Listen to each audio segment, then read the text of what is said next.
힘차게 연호해 주십시오. 지금은 다시 한번 힘차게 지금은 이재명 이재명 이재명. 네, 사랑하는 포항 시민 여러분, 오래 기다리셨습니다.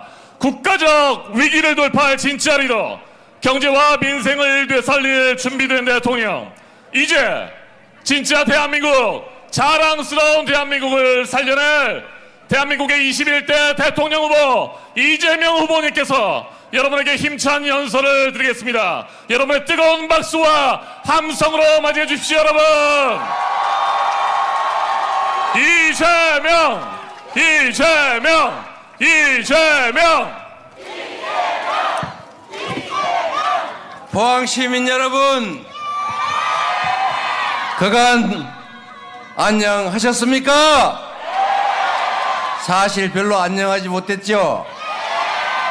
요즘은 밤새 안녕하셨습니까? 라고 물어봐야 될지도 모르는 그런 불안한 세상이 됐습니다.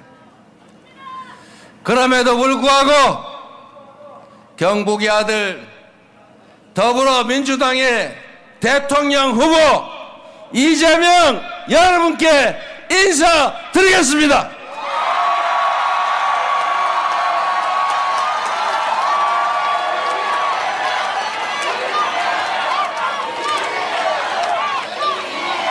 피켓에서 준비해 주신 것처럼 경주 2가 안동 사람 맞습니다. 포항의 옛 지명이 영일이었다고 하더군요. 해를 맞이하는 곳, 가장 먼저 해가 뜨는 곳 맞습니까? 그 이름에 걸맞게 이곳 포항은 대한민국 현대사의 첫 발을 디딘, 대한민국의 산업화의 뿌리를 만든 포항제철이 있던 곳 맞죠? 지금도 중국 때문에 힘들긴 하지만 그래도 우리 포항의 경제를 든든하게 책임지고 있지 않습니까? 힘들긴 하죠, 여러분. 포항제철만큼 우리의 삶도 대한민국의 미래도 힘들긴 하지만 지금까지 여러분이 작년 12월 3일 내란을 이겨냈던 것처럼 그 엄청난 저력으로 이 위기도 이겨내고 희망 있는 새로운 나라, 희망 섞인 미래를 향해 힘껏 함께 나아가야 하지 않겠습니까?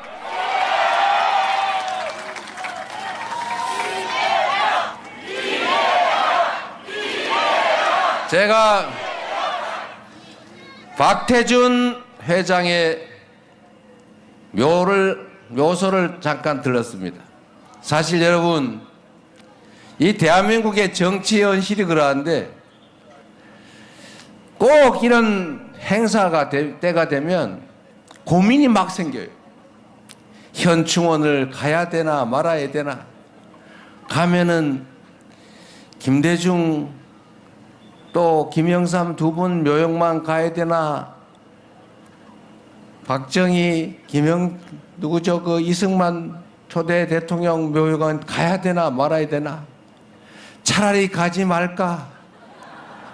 그래서 가끔씩 꾀를 내 가지고 아무도 없는 그냥 대전 현충원으로 가버리자. 그래서 제가 대전 현충원으로 간 일도 있어요. 뭐라고요? 그런데 여러분, 이번에는 제가 다 털고 이승만도 박정희도 김영삼도 김대중도 대한민국 대통령이었고 역사 속 인물들이니 그냥 다 찾아보자. 그래서 다 들러보고 가는 길에 박태준 묘역도 있길래 거기도 들렀다 왔습니다, 여러분.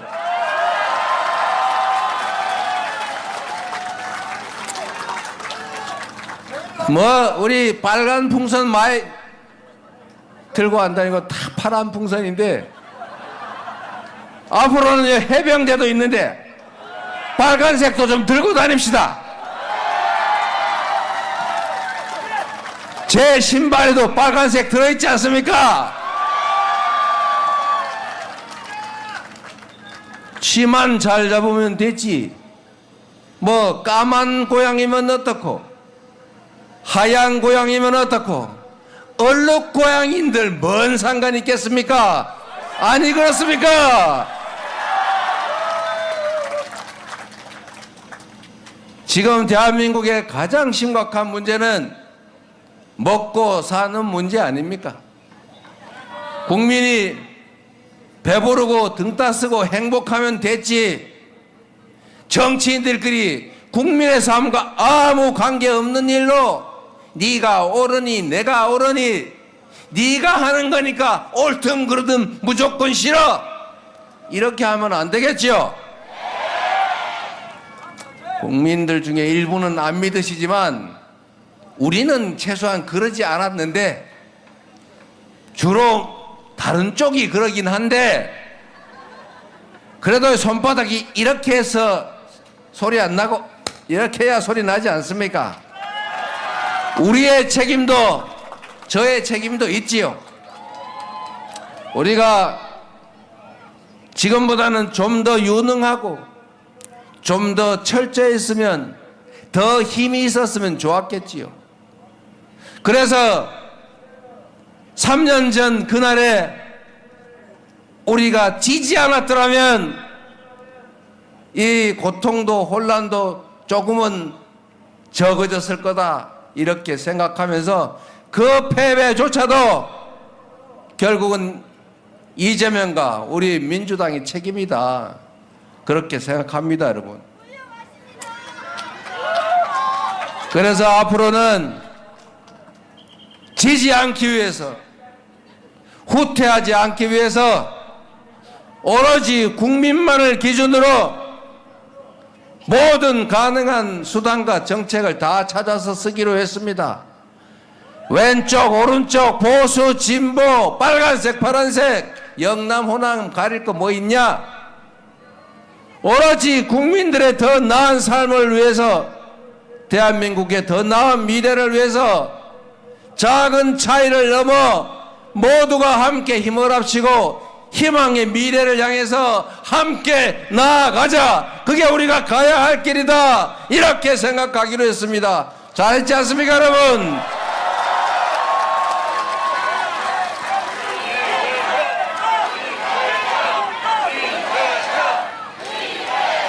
박태준의 정책이든 박정희 정책이든 좋은 건 다 쓰고 김대중 노무현의 말씀이라도 지금 현실에 부족함이 있으면 바꿔서 써야 되겠죠? 오로지 기준은 우리 국민들의 삶이다.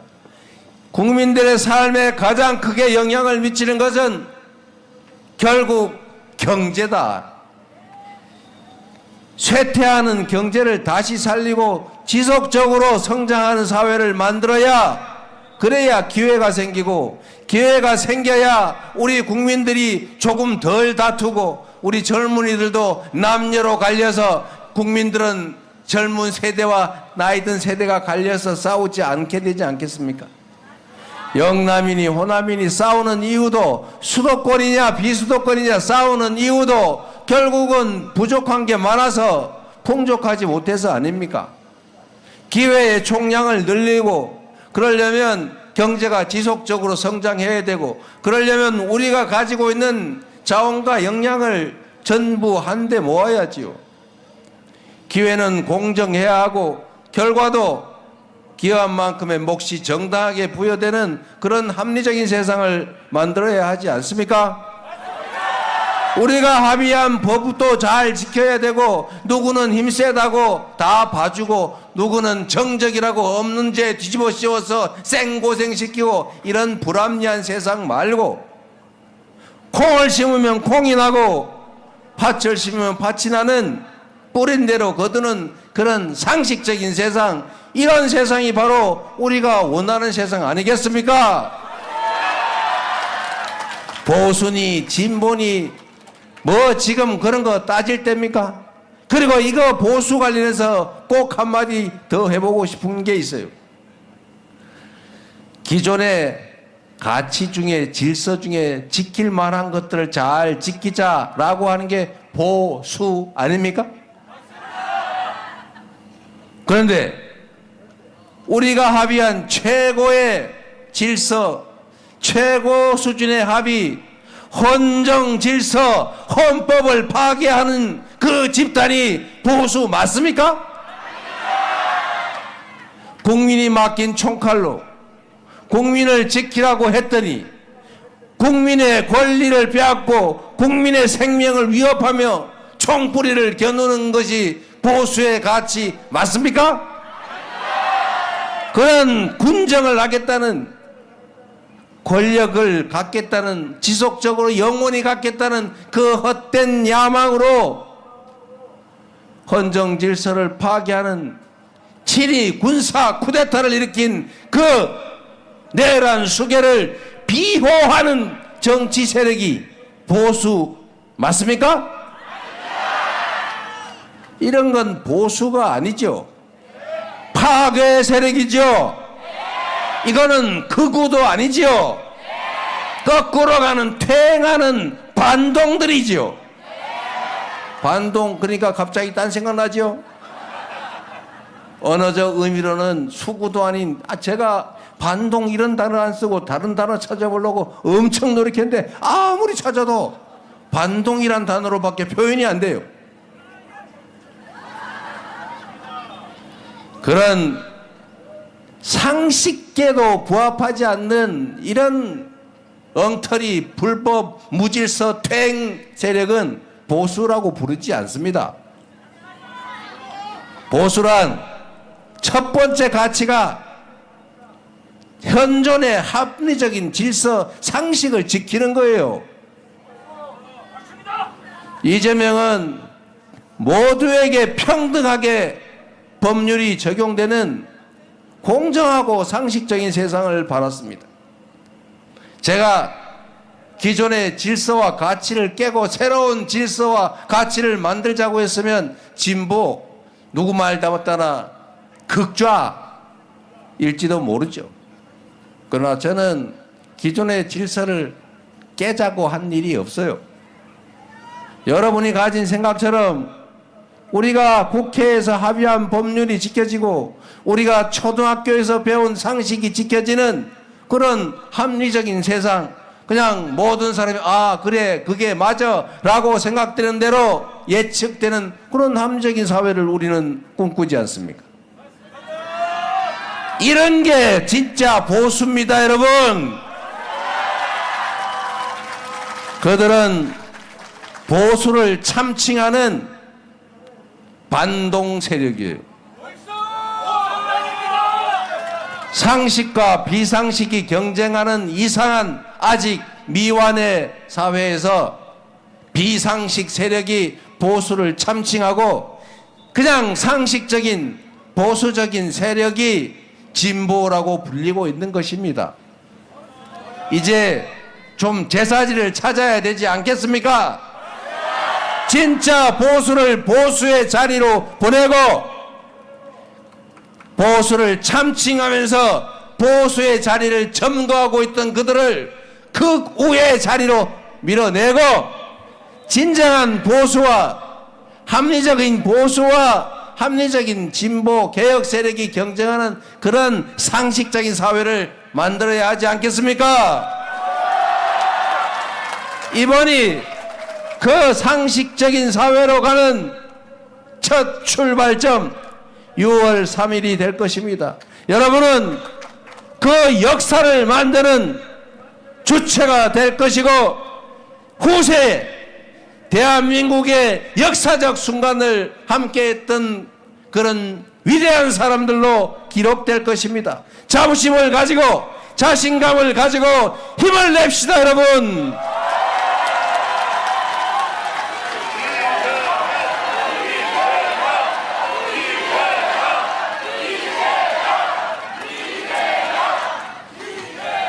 우리는 지금까지 선진국을 추격해서 이 자리까지 왔습니다.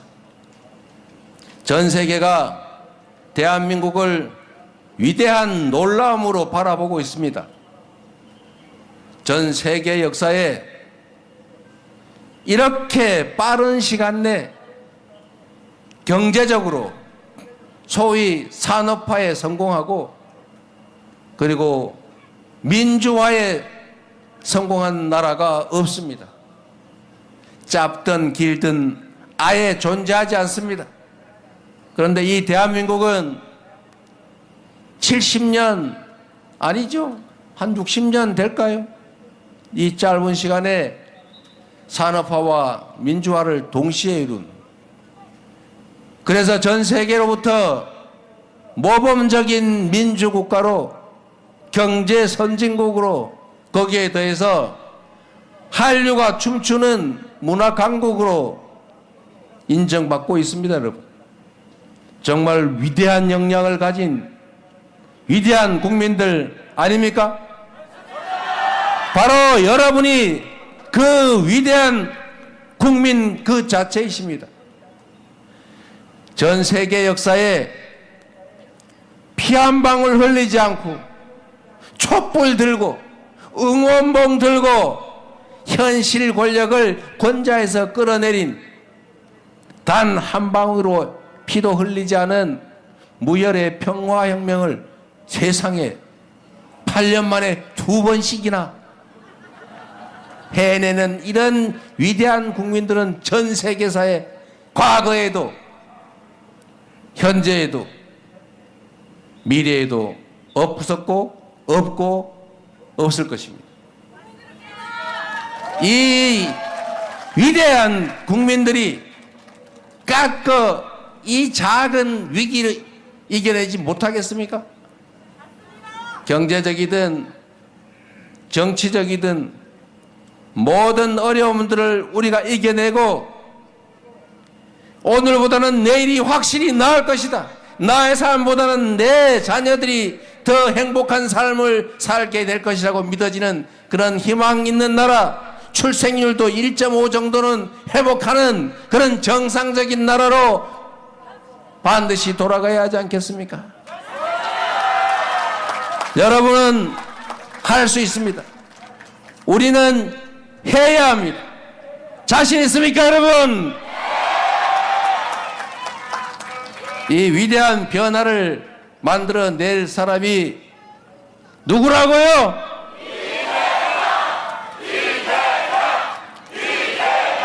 모범 답안이긴 한데 틀렸습니다. 바로 여러분들입니다. 여러분이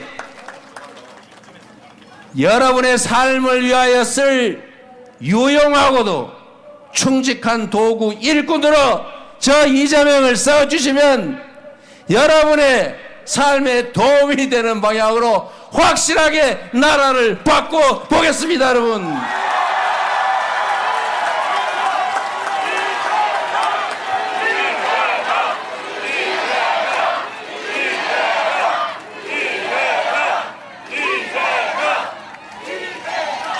여러분, 저는 자신이 있습니다. 한 사람의 공직자가 얼마나 큰 변화를 만들어낼 수 있는지를 우리는 역사 속에서도 보았습니다. 똑같은 조선에서 선조는 백성 수백만을 죽음으로 몰아넣고 산천을 초토화시켰지만 그 똑같은 조선에서 백성을 사랑했던 유능한 군주 정조는 조선을 동아시아 최대 부흥 국가로 만들었습니다. 똑같은 수군, 조선 수군을 가지고 원균은 패배를 거듭했지만 이순신은 24전, 24승이라고 하는 세계 해전사에 없는 승리를 일궈내며 조선을 지켰습니다. 누가 지휘하느냐, 누가 책임지느냐에 따라서 그 공동체의 운명이 결정되는 것을 우리는 보았습니다. 저는 똑같은 성남시 공무원으로 여러분도 성남시로 이사가자 이런 말씀들을 나눌 만큼 성남시를 바꿔냈고, 경기도를 3년 만에 전국에서 가장 살기 좋다는 곳으로 인식되는 도정 만족도 1위 광역시도를 만들었습니다. 민주당도 3년 만에 진짜 민주당으로 바뀌지 않았습니까, 여러분? 무슨 일극체제 뭐 어쩌고 하는데, 당이 리더십을 가지고 당원들과 똘똘 뭉쳐서 이렇게 잘 싸워서 총선 대승하고 나라 살림 맡길만 하다 국민이 믿게 했으면 되지. 어느 정당처럼 콩가루 집안 돼가지고 저렇게 하루 종일 싸우고 퇴행하고 그러면 되겠습니까? 민주당이 갈갈이 쪼개져서 내부 분란으로 싸우면 그들 입장에선 좋을지 모르겠으나, 당이 당대표 중심으로 단단하게 뭉치고 할 말 다 하고, 그리고 역량 있으면 나라의 살림을 책임질만 하면 잘한 거 아닙니까, 여러분? 그래서 이재명을 여러분이 민주당의 대선 후보로, 그리고 여기 오신 분들은 대한민국을 책임질 만한 대통령감이다 이렇게 생각해 주시는 거 아닙니까? 100만의 국가 공무원들, 그들의 역량을 10분 발휘해서 지금과는 완전히 다른 대한민국을 확실하게 보여드릴 자신이 있습니다, 여러분.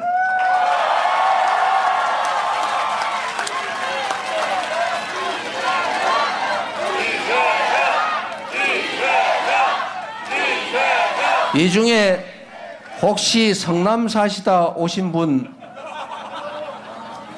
또는 성남 사는 분들 아는 분, 성남 얘기를 들은 분들이 계실 텐데, 제가 오늘 마지막 유세라서 그 말씀 한번 드릴까 싶어요. 여러분도 시간 좀 있으시죠? 바쁜 분들은 가셔도 돼요. 제가 성남시장을 취임할 당시에 성남시장실이 저 건물 9층의 구석에 아방궁이라고 전용 엘리베이터 통해서 올라가서 숨어 있었어요. 그런데 시장이 그런데 숨어 있으면 저는 제가 불편해서 못 살겠더라고요. 그래서 그냥 들어오면 1층 현관 옆에 2층에 아무나 막 올 수 있는 자리에 시장실을 제가 만들어서 열린 시장실이라고 만들었습니다. 그랬더니 제 말 좀 들어보세요. 그랬더니 경찰서장이 저한테 찾아와 가지고, 시장님 일로 옮기시면 큰일 납니다. 저 직위 해지됩니다. 잘립니다. 그래요. 그래서 왜요? 그랬더니 시장실이 점거를 당하면 당시에는 관할 경찰서장이 직위 해제 당하기로 돼 있었다고 합니다. 그런데 2층에 있으면 마구 점거를 막 들어올 거 아니냐. 지금 봐라, 지금 시장 만나겠다고 맨날 누가 먼저 데모할 거냐고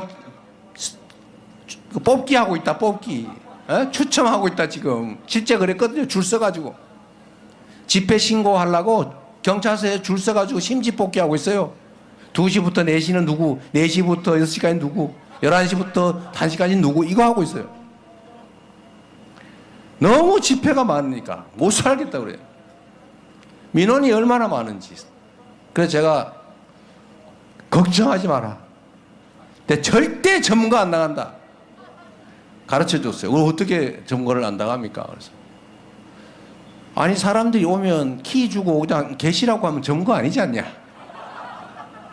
그래서 제가 절대 점거 안 나갈 테니 걱정하지 마라. 그래서 약속을 했어요. 당연히 제가 취임하고 나니까 막 그 1층에 막 때로 몰려올 거 아닙니까? 막 수시로. 제가 문을 열어놓고 아무나 와서 인증샷 하세요. 그래가지고 성남시장실 와서 인증샷 하고 가신 분 많죠? 이 중에 그 내 책상에 앉아가지고 다리 올리고 사진 찍은 학원 강사가 있었는데 그 사람이 조폭이라고 어디 언론에서 마구 보도해서 이재명 조폭설의 증거 아닙니까 그게? 알고 보니까 학원 선생이었어요. 그런데 여하튼 그렇게 열어놓으니 막 쳐들어왔죠. 첫 번째 팀이 밀고 들어왔어요. 막 와가지고 자기들 집에 안 가겠대요. 그러세요? 그래서 제가 6시에 퇴근하면서 키를 주고 문은 혹시 가시면 꼭 잠그고 가세요. 그리고 맡기고 제가 일체 관여하지 말고 다 퇴근해라. 공무원들도 뭐 훔쳐갈 것도 없는데 뭐 CCTV 다 있는데 뭐 상관 있냐. 그래서 두고 갔어요. 좀 미안하지만 손님을. 밤 10시 되니까 집에 가셨더군요. 그리고 제가 다음에 또 오라 그래서 그분들하고 몇 시간을 얘기를 했어요. 얘기를 했더니 그런 집단이 한두 개였겠어요. 맨날 데모했는데. 제 경험으로 그때 보통 평균적으로 한 3시간, 길면 3시간, 보통 2시간 이렇게 얘기 듣고 토론하고 관계 공무원들 다 불러다가 이거 묻고 저거 묻고 이건 되냐 이거 안 되냐 막 다 검토 다 해가지고 거의 대부분은 안 되는 거예요. 근데 그 중에 되는 게 있어요. 되는 건 되는 대로 처리해 드리고 안 되는 건 이래서 안 됩니다. 그래서 자기들은 된대요. 우겨. 그러면 변호사 법률가 되는데 물어가지고 진짜 되면 해드릴 테니까 다시 오세요. 뭐가 물어보고 결국은 다 이렇게 대화를 하고 나서 나중에 거의 대부분은 저한테 울면서 고맙다고 박수 치고 왔어요. 그래서 성남시가 한 몇 달 지나니까 조용해졌어요. 쳐들어오는 사람이 없어요. 왜 쳐들어오냐? 그냥 메일로 써라. 제가 그랬어요. 100명이 꽹가리를 치면서 쳐들어오는 거나 한 명이 메일로 쓰는 거나 똑같이 취급한다. 그냥 말로 해도 되는 거 주목을 하면 오히려 불이익 주겠다. 시끄러우니까. 그래서 제가 실제로 똑같이 취급해 줬어요. 메일로 들어오는 것도 다 제가 검토해가지고 관계 부서에 다 주고 다 검토해서 보고받았어요. 대개는 그 사람들의 입장은 그런 겁니다. 안 되면 안 된다고 얘기를 해주지. 이 정치한다는 인간들이 될 것처럼 얘기하는 바람에 조금만 밀면 될 것 같이 검토해 봅시다. 적극 검토할게요. 함께 노력합시다. 이래가지고 자기가 되는 줄 알고 속아서 몇 년 동안 머리띠 메고 회사 휴가 내고 몰려다녔다는 거예요. 너무 억울하다고. 미리 얘기를 해주지. 그래서 그 민원들은 다 사라지고 그래서 시장 2층에 우리가 들어와서 인증샷 하세요. 앞내문 붙여놔도 아무 문제가 없이 제가 8년을 재임했습니다. 얘기를 들으면 되죠. 그리고 제가 이렇게 공무원들한테 얘기했어요. 공무원 여러분, 여러분의 1시간은 100만 시간의 가치가 있는 것입니다. 100만 시민의 일을 대신한 공직자이기 때문에 여러분이 하는 일은 100만 명이 이해관계를 가집니다. 가장이 하는 일은 그 가족에게 영향을 미치고 사장이 하는 일은 그 회사에 영향을 미치고 시장이 하는 일, 시장이 할 일을 대신하는 공무원이 하는 일은 100만 명 성남 시민에게 영향을 미치니 당신들은 100만 배의 가치 있는 삶을 사는 대단한 사람입니다. 당신들이 귀찮아가지고 누군가의 민원을 내몰라라 하면 그게 10명에 관한 것이든 1명에 관한 것이든 10,000명에 관한 것이든 그 일 하나하나가 그 사람들한테는 목숨이 달리거나 인생이 달리거나 회사의 흥망이 달린 일이다. 당신들은 그냥 민원 서류 한 쪼가리에 불과하지만 그 사람들은 모든 게 달린 일이니 당신들의 위치를 귀히 여기고 책임을 져라. 제가 이렇게 얘기를 볼 때마다 했어요. 볼 때마다. 그리고 제가 취임할 때 성남시 공무원들한테 이렇게 얘기했습니다. 성남시 공무원들이 그때 여러분 아시겠지만 이대땡이라고 그런 영화배우 출신의 시장님이 계셨는데 자주간에 뭐 돈을 이렇게 많이 안전하게 빨리 주는 사람 순으로 승진을 시켰대요. 그러니 일을 할 리가 없지 않습니까? 제가 첫 간부회의를 해가지고 과장들하고 눈을 맞춰보니까 다 내 눈을 못 맞춰요. 사표 갖다 주는 사람도 있어요. 왜냐하면 사표 내기 전에 입건되면은 연금이 날아가거든요. 그리고 퇴직하면 수사를 잘 안 하니까. 제가 공무원들한테 그래서 그랬습니다. 당신들은 앙샹 레짐의 피해자다. 구체제의 피해자다. 승진을 돈 안전하게 빨리 주는 손으로 해줬으니 다 그것만 신경 쓰지. 일해도 소용없고 일하면 감사만 받는데 뭘로 일하냐. 당신들 잘못이 아니다. 이번 내가 취임하는 전날까지 벌어진 일은 특별히 문제가 생기면 모르되 내가 특별히 일부러 문제 삼지는 않는다. 검찰에 가가지고 협조하고 다 얘기해라. 제가 당시에 변 땡땡 검사장이라고 사법연수원 동기가 왔길래 제가 그랬어요. 공무원들 불쌍한 사람들이다. 피해자다. 그러니까 돈 받은 사람만 처벌하고 돈 준 사람은 처벌하지 말자. 그래서 공무원들 중에 돈 준 사람은 그냥 놔두고 받은 사람만 알선수재로 해가지고 다 처벌하고 그냥 접었어요.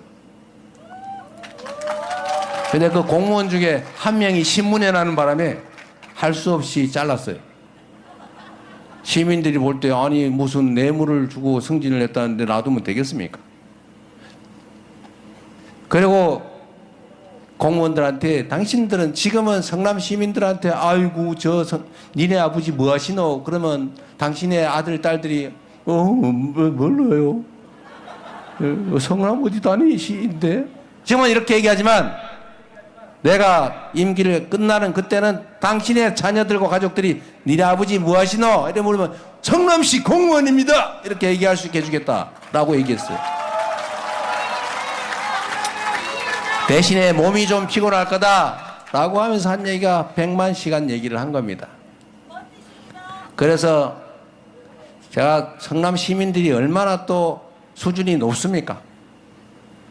민원이 막 산더미처럼 쌓여서 제가 민원 얘기를 이렇게 했어요. 여러분은 민원, 원, 그러면 우리는 원할 원자라고 읽는데 당신들은 원망할 원자로 읽지?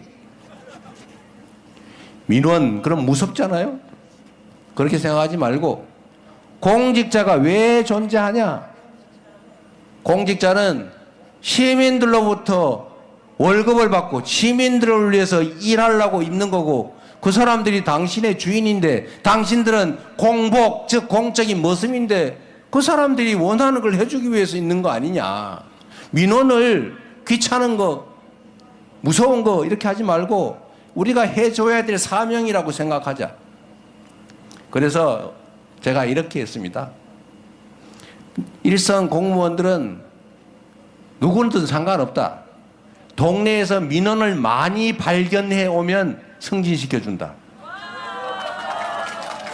그리고 당신들이 할 수 있는 건 하고 못하면은 팀으로 넘기고 해결 못하면 과로 넘기고 동사무소에서 못하면 구청으로 넘기고 구청에서 못하면 시청으로 넘기고 시청에 과에서 못하면 국에서 못하면 부시장이 하는데 안 되면 최종적으로 안 되는 건 나한테 가져와라.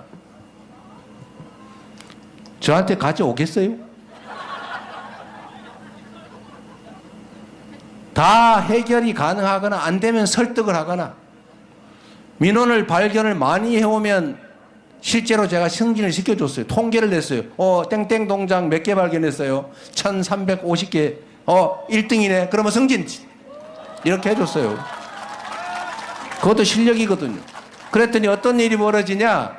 동장, 과장, 팀장들이 동네 다니면서 미장원 가가지고 원장님 뭐 필요한 거 없어요? 우리 해드릴 거 없어요? 저 지나간 사람 붙잡고 어제 뭐 불편한 거 없어요? 길에 막 다니면서 혹시 뭐 문제 없나? 쓰레기 없나? 쓰레기 여기 있네. 쓰레기 발견. 심지어 민원을 쪼개가지고 A 블럭, B 블럭 똑같은 쓰레기인데 A 블럭 발견하였음. B 블럭 발견하였음. 그래서 다 인정. 그래서 민원이 엄청 쌓이잖아.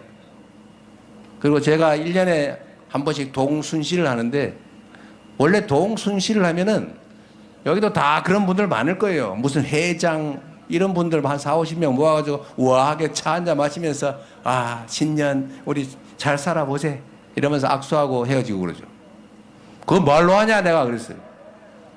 오고 싶은 사람 다 오라 그래라.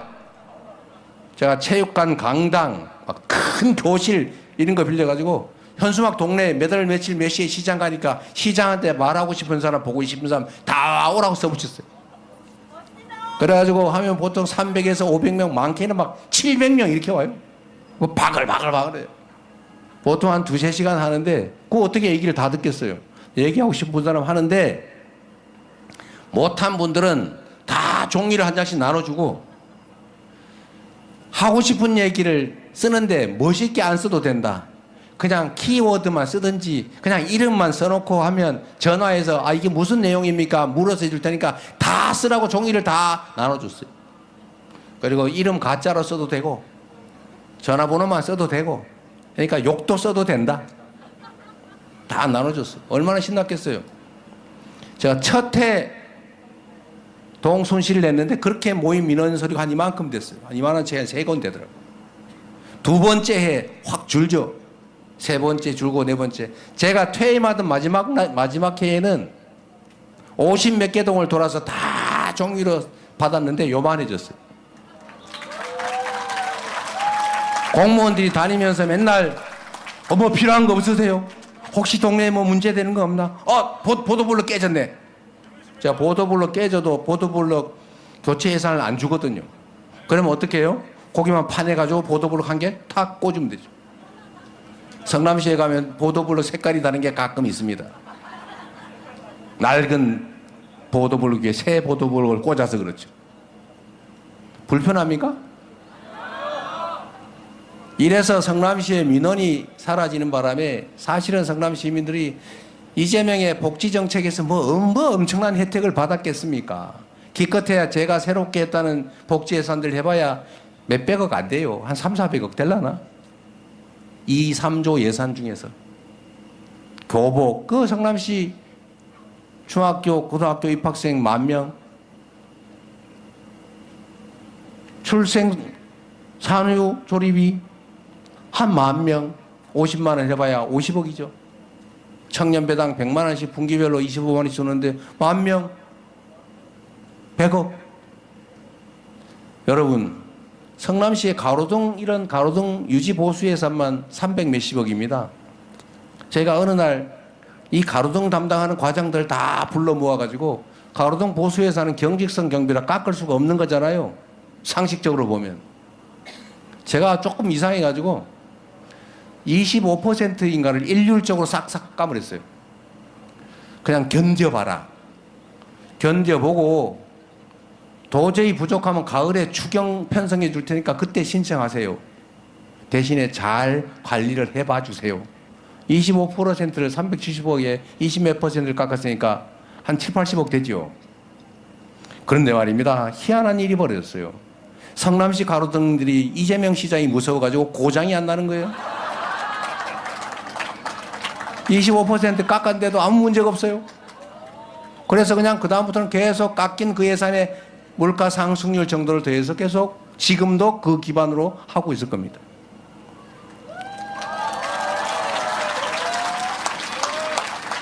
공직자가 하는 일은 하자면 끝이 없어요.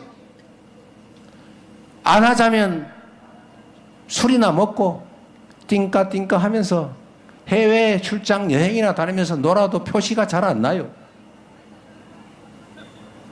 하자면 끝이 없고 안 하자면 할 게 거의 없는 게 공직인데 일이 얼마나 많습니까? 쌓여요 이렇게. 제가 이것도 방침을 정해줬어요. 제가 중앙 공무원들 지휘할 기회가 생기면 그렇게 할 건데 이제 중앙 공무원들도 각오를 해야 돼요. 산더미처럼 일이 쌓이는데 쉽고 간단한 일부터 신속하게 해치운다. 엄청난 중요하고 고민스럽고 막 연구해야 되고 머리 빠지는 그런 일은 왼쪽에 놔두고 쉽고 간단한 일부터 신속하게 해치운다. 제 책상을 본 분들은 아실 텐데 우리 서영기 의원 제 방에 와봤어요? 대표실, 제 방, 도지사실, 시장실에 가면은 책상 위에 아무것도 없어요. 깔끔합니다. 중요한 일은 맡겨놓으면 되죠. 내 책상에 일이 머무르는 일은 없어요. 그래서 실적이라고 하는 게 생기는 겁니다. 공적인 일이라고 하는 거는 작은 일을 많이 하면 성과가 쌓여요. 크고 거대한 일을 한 방에 화끈하게 해치우는 일, 그런 거 잘 없어요. 그런 좋은 일 있으면 누가 했겠지. 놔뒀겠어요? 나 같은 사람 하라고? 일은 그런 거죠. 작은 일을 많이 하는 겁니다. 콩알 한 개 한 개 줍듯이 주워 모아서 열심히 주워 모으면 한가마 되는 거예요. 태클을 모아서 태산을 만드는 거죠. 100만 명이 10명에게 혜택되는 일을 한다면 1000만 개의 일을 하는 거예요. 그게 공직이죠. 박수 좀 크게 쳐주세요.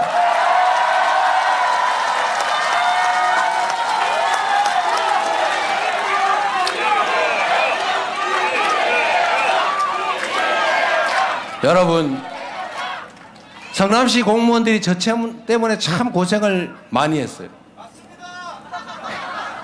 그런데 제 임기가 끝나는 날 제가 공무원들한테 몇 사람한테 물어봤어요. 물론 퇴임하는 시장이니까 말 잘해줬겠지만 그때 그들이 스스로 기억해서 그 얘기를 하더라고요. 요즘은 동네 가면 시민들한테 칭찬받습니다. 우리 자식들이 아버지 자랑하고 다닙니다. 라고 얘기하더라고요. 자기도 성남시 공무원이라고 떳떳하게 얘기한대요. 지방 공무원들이 또 성남시 공무원 보면 박수 쳐준다더라고요. 실제로 있던 일인데 여긴 눈 잘 안 오죠? 눈이 오면 그날은 시장 군수 죽는 날입니다. 눈을 공무원들이 사실은 칩니다. 여러분들 잘 모를 거예요. 눈이 오면 공무원들이 총동원돼 가지고 눈을 치러 나갑니다. 그런데 우리 시민들은 그 사실을 잘 몰라요. 그리고 눈이 참 이게 희한한 게 왼쪽에서 눈을 쫙 쳐가지고 가면 저쪽 끝에 가면 왼쪽이 또 쌓여 있어요. 표시가 안 나요. 그래서 시민들은 보면 저것들이 아무것도 안 하고 말이야 맨날 논다 그래요. 그래서 제가 공무원들한테 그랬습니다. 우리가 공적 서비스를 하면 시민들한테 알려야 한다. 그래서 제가 성남시 공무원들한테 등짝에다가 성남시 공무원 봉사단 이따만하게 써붙여가지고 다 입혔어요. 다 입혀가지고 눈 내리는 날 새벽 5시부터 6시부터 눈을 치러 나가거든요. 그 눈 치러 나가가지고 그냥 치지 말고 열심히 치면서 사진 찍어가지고 트위터에 올려라. 그러면 이재명 시장이 또 아침에 나가지고 어유 우리 땡땡 주무관 3살짜리 아기는 어떡하고 나오셨나요? 미안하네. 그러나 우리가 시민에 대한 봉사자 아닙니까? 이렇게 쓰고 막 또 트위터를 해놓으면 동네 소문이 다 날 거 아니에요. 그래서 공무원들이 눈을 치는구나 이걸 알게 된 거예요. 그러니까 눈 오면 시민들이 공무원들한테 미안해가지고 아침에 출근하면서 커피 타서 주고 가요. 저녁 때 퇴근하는 길에 동사무소에서 자기 그 컵 찾아가지고 갑니다. 그러니까 이 공무원들이 또 신이 나가지고 우리는 보통 큰 도로만 대로만 치는데 이면 도로를 친단 말이에요. 그래서 칭찬을 막 받으니까 이 사람들이 어느 날 인도를 치고 있더라고요. 인도에 눈을 막 치는 거예요. 막 시민들이 칭찬을 하니까 신이 나가지고. 그 시민들 중에도 자원봉사 하시는 분 뽑아가지고 아침부터 하면 막 시민들이 칭찬해주고 좋잖아요. 보람있고. 그래서 제가 역시 공무원들 잘하는구나. 그러면서 우리 성남시 훌륭한 공무원들 칭찬해 주세요. 그리고 트위터하고 동네가 방네 자랑하고 그랬더니 이 사람들이 어느 날 보니까 인도에 얼음을 깨고 있는 거예요.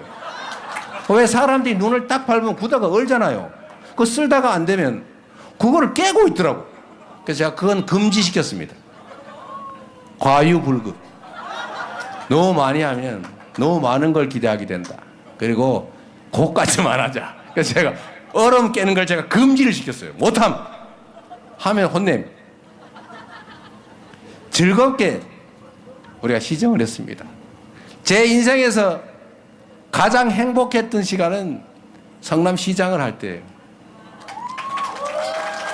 성남시 공무원들이 저 때문에 고생을 많이 했는데 제가 경기도지사를 할 때는 시간이 3년밖에 못 해가지고 하고 싶은 일을 충분히 못했습니다.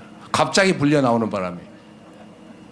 그런데 진짜로 미안한 거는 제가 했던 모든 혁신적인 조치, 그것 때문에 성남시 공무원들이 5번, 10번씩 경찰, 검찰에 불려다니면서 혹독한 조사를 받은 겁니다. 청소회사 용역을 청소 노동자들한테 준 거, 그건 몇 년 동안 몇 번을 수사했어요. 여러분이 잘 아는 대장동의 이익을 환수한 거, 공무원들이 뭔 죄입니까? 돈을 왜 7천억밖에 못 벌었냐? 9천억 벌었어야지. 그러니까 배임죄야. 이게 말이 된다고 생각하십니까, 여러분? 그러면 돈 안 받고 토지 개발 허가 내준 시장 군수는 다 감옥 가야지. 어디는 허가 내주면서 시 산하기관들이 무슨 계약했다고 제3자 뇌물로 걸더니 어디는 야 그거 민간업체에서 허가 내주면 200억 준다는데 왜 안 받았냐. 그러니까 배임이다. 돈 받으면 제3자 뇌물, 안 받으면 배임, 어쩌라는 거예요. 이걸 한다면서 공무원들을 수원지검에서 불러, 성남지청에서 불러, 서울지검에서 불러, 경기경찰청이 불러, 성남중부경찰서가 불러, 성남분당경찰서가 불러, 부르고 또 부르고 부르고 또 부르고 10번씩 불러가지고 이 사람들이 지금은 앞으로 절대 일을 안 하기로 아주 다짐을 했다고 해요. 이런 미친 짓이 어디 있습니까, 여러분? 지금 대한민국 공무원들은 일하지 않아요. 옛날엔 여러분 복지부동이라 그랬잖아요. 요즘은 낙지부동이라고 쫙 붙어가지고 안 떨어져요. 이렇게 만들면 나라가 어떻게 되겠습니까? 정적을 괴롭히기 위해서, 전임 정부를 괴롭히기 위해서 온갖 걸 다 수사를 해가지고 지금 전 세계 기후위기 때문에 재생에너지 부족으로 큰일 아닙니까? 재생에너지로 생산하지 않는 물건은 사지 않는다가 세계적인 표준이 돼가고 있는데 대한민국은 태양광 산업 수사한다고 온 동네를 들쑤셔가지고 국내에 진출한 해외 태양광 기업들도 다 철수해버렸어요. 전 세계가 태양광 발전 재생에너지 비중이 전체 에너지의 30%, 60%, 70% 이런데 대한민국은 이제 겨우 9%예요. 삼성전자 혼자 쓰기도 부족할 만큼의 재생에너지 앞으로 더 늘릴 가망도 없어서 이제는 국내 글로벌 기업들이 생산기지를 해외로 옮기고 있습니다. 여러분, 이 나라 어떡할 거예요? 앞으로 일자리 어떻게 될 것 같습니까? 앞으로 대한민국의 산업경제 어떻게 되겠어요? 이제 공무원들이 일하고 이 편 내 편 가리지 말고 정말 국민들의 먹고 사는 문제를 해결하기 위해서 온 힘을 다 합쳐야 될 때입니다. 정치가 뭡니까, 여러분? 정치가 국민들 괴롭히라고, 국민들 지배하라고 있는 겁니까? 대통령이 왕입니까? 대통령이 통치자입니까, 여러분? 그냥 대한민국 공복, 국민의 모습 중에 제일 책임이 큰 대장 공복, 대장 모습, 옛날 말로 하면 마름, 이게 대통령 아닙니까, 여러분? 마름의 최대 덕목은 주인에게 충성하는 것입니다. 대통령의 최대 덕목은 국민을 존중하고 국민을 더 잘 살게 하는 것이고 국가를 안전하게 평화롭게 유지 발전시키는 것입니다. 준비된 유용한 국민의 일꾼, 준비된 대통령 누굽니까, 여러분? 이재명, 이재명, 이재명. 그렇게 생각해 주시니 진심으로 고맙습니다. 여러분 힘들지요? 절망스럽기도 하지만 말씀드린 것처럼 무혈의 평화혁명을 2번씩이나 해낸 위대한 대한 국민들 아닙니까? 그런 난관들도 다 이겨왔고 기득권자들이 만든 이 역사적인 모든 위기들도 결국 백성의 힘으로 국민의 힘으로 이겨왔습니다. 앞으로 우리가 맞이하게 될 그리고 현재 맞이하고 있는 이 곤경과 위기도 우리의 단합된 힘으로 이겨내고 더 새로운 나라, 희망 섞인 나라 만들 수 있지 않습니까? 함께 갑시다, 여러분. 이재명, 이재명, 이재명. 할 일이 많은 시대입니다. 한반도 평화도 다시 구축해야 하고 망가져버린 외교도 다시 챙겨야 하고 피폐해진 민생도 다시 일으켜야 하고 마이너스 성장까지 빠져버린 경제도 다시 살려야 합니다. 이게 우리 지금 해야 될 일입니다. 그렇기 때문에 지금은 이재명 아니겠습니까? 감사합니다. 이재명입니다.